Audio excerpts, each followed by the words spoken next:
Engineering, Magic, and Kitsune, Chapter 46, A Roar of Approval. There were more people than John expected, but he just had to stick to the plan they had discussed.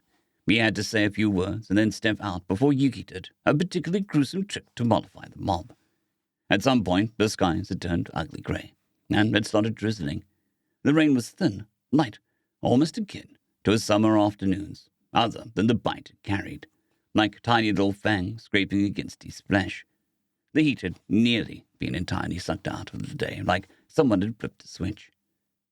Yet around the edges of the cordon, there was still a growing crowd, held back by militiamen, unsure of whether to face out or in, weapons barring the streets, as they constantly alternated between watching the building and the growing mob of people, with less self-preservation than sense, attempting to get a glimpse at active combat.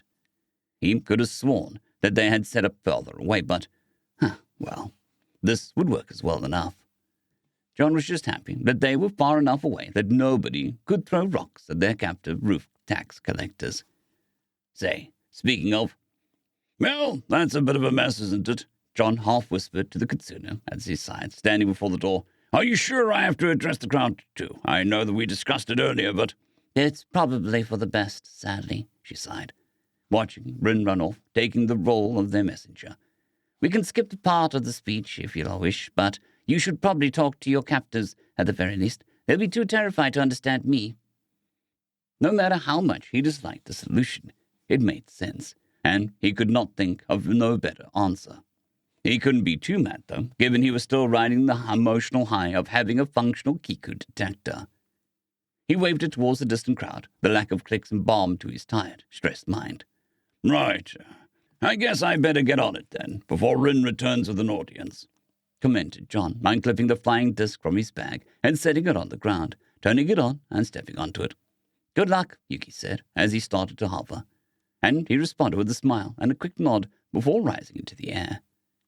As he drifted over the street, what greeted him was a series of white, scared men trapped on the second floor of the building across the lot.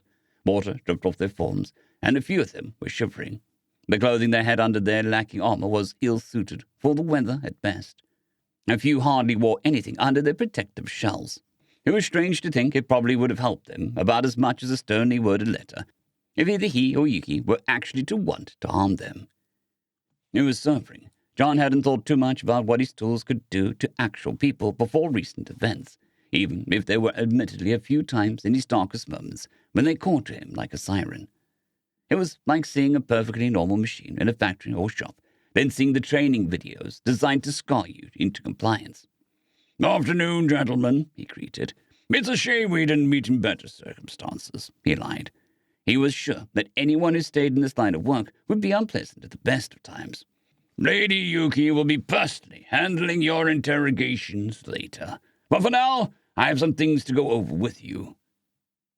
It was as if time froze for them, with how they ceased all movement, and he let them marinate in their fear for just long enough to let it sink in how dire the situation was. Admittedly, it felt dirty, but Yuki knew best here. Still, John couldn't have too much sympathy for them. Robbing countless people blind tended to do that. Don't worry, she's a generous yokai, most of the time. Vengeful, though. I had to fight tooth and nail for this deal.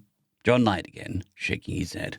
Although, I have some information for all of you, and a deal. I'm afraid you won't like it, but it's the best chance you have. First off, what would you say happened last night? John hated having to discuss this, but there was no other choice. He had to know what he was working with. He stopped again, taking a minute to take in the faces of his enraptured, absolutely terrified audience. Breaking their trance, an awkward murmur came over the dozen or so vulnerable men, looking between one another as if daring someone to speak up first. John was just about to pick someone, with like a teacher volunteering some poor kid in front of the whole class, but one mousy-looking man towards the back sheepishly chimed in with a, "We were told you ambushed the convoy heading towards the drop-off spot and wiped it out, Lord Hall." Guilt momentarily seized his chest, although he kept his face level as he mercilessly beat it back down, unwilling to show weakness in front of these men. "So do any of you know what a nameless is?" John asked, once he got himself back under control. A few hands haltingly went up, and the men who did were getting a bit worried. Good. So I'll let those people catch everyone else up on what's going on. But the long and short of it is that you have been working for a spider monster the size of a small house that is obsessed with hoarding money, and the special taxes you've been enforcing have been purely to enrich it. That warehouse you were dropping some of the goods off at was a collection point for it to snag its ill-gotten gains, he blazingly explained, and that actually caused a clamor. Some of them seemed confused, others were panicked. A few were much less surprised than they should have been, actually. John made a mental note of those too, just to keep an eye on them. It looks pretty bad, but I've come to offer you a deal. Those Yokai have been angered, and they'll probably come to kill everyone sooner or later for whatever wealth remains in town. The fact that it was to fight John and Yuki went unmentioned, lest they get any thoughts about trying to bargain for their safety. Plus, their presence would bring down powerful groups to scour the area. Ones that'll very much not be happy with you enabling them. The men tensed, fresh horror clouding their expressions as they looked ready to bolt, despite it being a long drop followed by a quick stop. You can either work under the local militia, because we need all the men we can get, or you can take your chances with the nameless. Don't worry, if they capture you, they'll only hollow you out and wear you like clothing, John stated, pausing. Using the ongoing tragedy as a weapon felt dirty, but he had to at least lay out the situation for them. Besides, he wouldn't let someone do that to themselves. No. He'd find some way to stop them. I'm not sure how aware you remain after it happens, but I'm probably not tested myself. Ah, fuck that, I'm in, a man hurriedly said. I swear my service to Lord Hall. Wait, no, not like that. To Lord Hall! The first two caused a wave of hurried agreements and sworn oaths that weren't worth the air to speak them, and John's brain was busy shutting down and rebooting. Oh, fuck. He was not ready for this level of responsibility. What the hell was he going to do with a dozen sworn ex-bandits? Would he be responsible for all their crimes? Would it only be future crimes? No, John answered, trying to keep his expression calm, maybe with a slight bit of natural disdain. You could reject someone swearing themselves to you, right? Especially when they were clearly just bullshitting you. I will not accept your oath. This group will be broken up and assist the people of this village in surviving the coming threat. Do well, and I'll see what I can do. Will this be a problem? Hesitant shakes of the head all round. Good, he said, and at that he left, feeling slightly slimy. John froze for a minute as he did so, thinking about their shivering forms, and made a quick stop, bloating by the strange combination in hot spring that he couldn't remember the term for, grabbing some towels through an open window and tossing them over, waiting for no reply because he headed back off to Yuki. If they were damaged, he'd make sure to pay whoever owned the place back once he found out who they were. But he wouldn't have any of them, criminal or not, getting something from exposure if he could help it. Drifting back down, he saw Yuki and Rin briefing Sergeant Yoshiro, who had a complex expression on his face, like he'd bitten into sour candy and was trying to decide how much he liked it. It is done, they said yes, John stated, putting on his most unaffected expression for the audience. It wasn't as if they had a choice. Yoshiro's expression only sounded further. Oh, they must have gotten into things pretty deeply already. If it makes you feel any better, Sergeant, Yuki interjected, those are the only living tax collectors you'll have to deal with. She pointed a tail back to the inn. You may want to get some cleaners in there sooner rather than later, before the blood sets in too much. No need to get the priests involved before you hand the place back to whoever owns it, though. Those men will not be haunting anyone. Yoshiro paled, hurriedly bowing. Of course, Lady Yuki. I'll get them on it after this, he demurely said. Shall I tell the men you're ready now? Even John could tell that he was dodging the issue, but was too polite to say so. It is time, I think, Yuki commented, waving him off to go. Now that he thought of it, the crowd was even closer. Nobody was pushing against the men yet, but they looked like they had taken a few steps back. They didn't look too mobbish or lynchy, so he wasn't too worried, but even looking at the many people in one place involuntarily set his heart speeding. Back home, this wouldn't match to the stream of people, even on a slow day in a city. Here, though, it felt like the entire world was watching. Right, I suppose we'd better be off then. Yuki nodded. Agreed. Ren, mind making sure that nobody kills the prisoners that we've conscripted. Move them to the far side of the roof, too. Oh, come on now, Yuki. Why did you have to put it like that? Of course, Lady Yuki, she agreed, with almost too much excitement in her voice before whipping around and borderline running straight up to the side of the building, where they were captive, flipping into the roof and drawing a chorus of terrified shouts as she very, very loudly announced her presence. And at that, the two of them re-entered the ryokan. Ah, that was the word. And he headed to the second floor. It was purely pragmatic choice. There was something to be said about the height advantage when delivering speeches, apparently. In retrospect, it was instinctively obvious, but John had never really thought about it before Yuki mentioned it. Of course, he'd get lost in the mass of humanity if he just stood next to her in a crowd, and even if he shouted really loud, it didn't have the same effect as they couldn't see him, too. "Do you think we have to worry about them getting killed in the second we look away?" John asked as he climbed up to the second floor ahead of Yuki, instinctively offering her his hand as she climbed the steep stairs behind him, which she graciously took despite clearly not needing it. "No," Yuki replied, brushing her magical black white gold clothing and smoothing it out. John quickly copied her, suddenly hyper-aware of every crease. "Yashiro would be foolish to toss away an extra blades right now." "And the citizens?" John asked. Yuki paused for a beat. "Yashiro would be foolish to toss away an extra blades by leaving them unattended with an angry mob.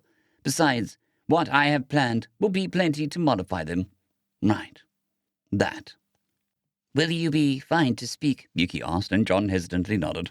"It's not like I have to say much," he said. "Good," she said, but her expression softened momentarily. "If it gets too much, just tap my leg," she quietly offered. "Thank you, Yuki," he responded. As they were getting close to the window, she stopped, and he kept walking, ignoring the sickening sweet smell coming from next room over. It was a pretty shit first order for Yusuke, but he didn't seem to mind terribly. John didn't believe that he would ever see a man who looked like half a melted bruise look so jaunty, but such was life. A lot of people were outside. There must have been damn near everyone in the village crowding the street, the seething mass of humanity crammed shoulder by shoulder, murmuring and muttering almost a dull roar, like an ocean against rocky cliffs. The only thing holding them back from the building was a small but dense line of local militia. Not so much threatening them back, but more acting like a solid wave break for them to lap against. Thankfully, they didn't seem unruly, but more tense, hopeful, perhaps like people peeking out of their homes after a hurricane. Eyes, so many damned eyes, slowly locked onto him like he was a bear who just wandered into the business meeting. A wave of encroaching quiet spreading over the mob. He took a deep breath and collected his thoughts, reviewing what he had rehearsed in his head as he fought the urge to scan the crowd for marauding Kitsune. Kiku, being here, wouldn't change their plans, and even if she wasn't, she'd somehow find out anyhow. Besides, now that he was thinking more about it, it probably was a bad idea to give away that he could find her before they were prepared for a fight. "Thank you all for coming here," he greeted, putting on a gentle smile. He made sure to speak loudly, so his voice carried, but not shout. His throat immediately started to hurt. "I'm sure that you've heard the rumors by now, but let me confirm them. The tax collectors have been acting out of line and have been dealt with." Silence held for a moment, then a tsunami of sheer noise. It was like he stepped into a party at full tilt, as voices joined into a chorus of cheers and shouts, a dull roar spreading like a wave across the surface of a still pond. Even up here, the noise hurt his ears as people somehow got even louder, and they started almost vibrating in place, looking around and conversing with one another, bouncing almost like someone tossed a handful of rocks into a pond. He waited for them to quiet down, then waited some more, and then he kept waiting, but they only got louder, starting to press against one another. Sighing, he loaded a lightning focus into his gauntlet, aimed it at the sky, and fired a small bolt that, nonetheless, produced a loud crack and flash. More than a few people screamed. "Thank you," John said. "Unfortunately, that was not the only announcement we had for today. Unfortunately, this is not the end. My lady Yuki has a few things to say."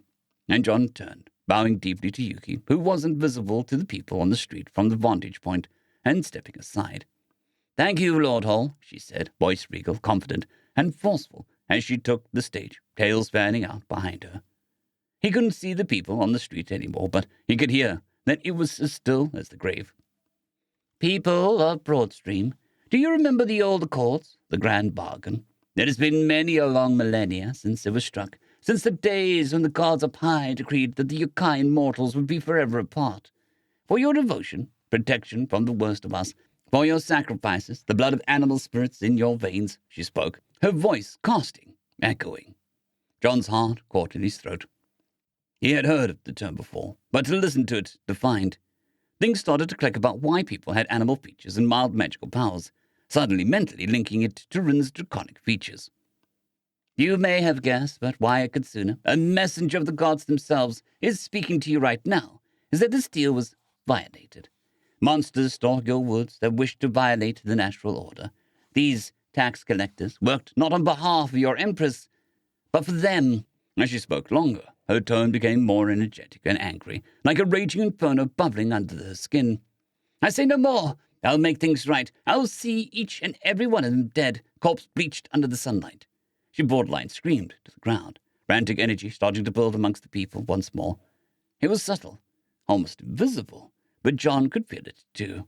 Righteous anger thundering against his chest as Yuki and I invisibly flexed her presence to work over the crowd. Her already potent charisma magically amplified as they were drawn inevitably into states of furious rapture. Pointedly, she didn't mention that they were nameless or a rogue considered to avoid escalating it to a degree where Kiku and the spiders would feel the need to attack immediately to prevent any leaks to the greater world. Still, they cheered, shouted, and chanted, unaware of the true nature of their peril. But I hunt them, you shall protect your homes. If you have any experience, go to Sergeant Yoshiro. I'll make sure that you are equipped. The surviving tax collectors will join you, a sentence of servitude for their crimes. For the remainder, the Kitsune turned and shot John a sympathetic look. Silently, John turned and walked away into an empty hall as Yuki left for the previously closed room, thick with the sweet smell of rot. It was hard to miss the wild cheering when she returned, dumped several tax collectors' bodies out of the window with a sickening thump. End of chapter.